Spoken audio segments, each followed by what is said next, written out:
Friends അപ്പോൾ ഇവിടെ switch board setting ആണ് ഈ സൈറ്റിൽ. അപ്പോൾ ഇവിടെ നമ്മൾ ലിഗ്രാൻഡിൻ്റെ ആണ് സ്വിച്ച് ബോർഡ് എടുത്തിരിക്കുന്നത് കേട്ടോ. നെസ്റ്റിജ് എന്ന് പറഞ്ഞ മോഡൽ മേരീസിൽ വരുന്ന ഒരു മോഡലാണിത്.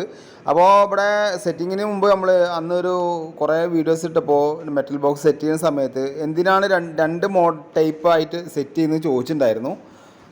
ഇവിടെ എന്താ വെച്ച് കഴിഞ്ഞാൽ 12 മോഡിൽ വെക്കുന്ന സ്ഥലത്ത് നമ്മൾ 2 സ്റ്റെപ്പാക്കിയിട്ടാണ് വെച്ചിരിക്കുന്നത്. അപ്പോൾ നമ്മൾ പ്ലേറ്റ് വെക്കുന്ന സമയത്ത് 2 6-ൻ്റെ അല്ലെങ്കിൽ 2 8-ൻ്റെ വെക്കുമ്പോൾ ചെറിയൊരു 1 ഇഞ്ച് ഗ്യാപ്പ് ഉണ്ടാവും. 1 ഇഞ്ച് ഇല്ലെങ്കിൽ ഒരു 2 സെൻറ്റിക്ക് ഗ്യാപ്പ് ഉണ്ടാവും. അപ്പോൾ അവിടെ കാണുമ്പോൾ ഒരു ഭംഗി ഉണ്ടാവും. അത് ഞാൻ ജസ്റ്റ് സ്വിച്ച് ബോർഡ് സെറ്റ് ചെയ്തിട്ട് ഞാൻ നിങ്ങൾക്ക് ഒന്നുകൂടി കാണിച്ചു തരാം. അപ്പോൾ നിങ്ങൾക്ക് ഒന്നുകൂടി വ്യക്തമായിട്ട് മനസ്സിലാക്കാൻ പറ്റുള്ളൂ. പിന്നെ സ്വിച്ച് ബോർഡിൻ്റെ ഉള്ളിൽ വരുന്ന ഈ മെറ്റൽ ബോക്സിൻ്റെ ഉള്ളിൽ വരുന്ന കംപ്ലീറ്റ് ഭാഗങ്ങളും നമ്മൾ വൈറ്റ് സിമെൻറ്റ് വെച്ചിട്ട് പാക്ക് ചെയ്തിട്ടുണ്ട്. കാരണം സ്ക്രൂ ചെയ്യുന്ന ഭാഗങ്ങൾ ചെറിയ ചെറിയ ഹോളുകളൊക്കെ ഉണ്ടാവും. കംപ്ലീറ്റും വൈറ്റ് സിമെൻറ്റ് വെച്ച് പാക്ക് ചെയ്തിട്ട് ഒരു ഉറുമ്പ് പോലും ഇതിനുള്ളിൽ കിടക്കില്ല. പിന്നെ DBയും കാര്യങ്ങളൊക്കെ ഇവിടെ വരുന്നത് കേട്ടോ. അപ്പോൾ ഇതിൻ്റെ ഡീറ്റെയിൽസ് വീഡിയോ നെക്സ്റ്റ് വീഡിയോയിൽ വരുന്നുണ്ട്. അപ്പോൾ ഈ വീഡിയോ മാക്സിമം ഷെയർ ചെയ്യാൻ മറക്കാതെ ലൈക്ക് ചെയ്യാം.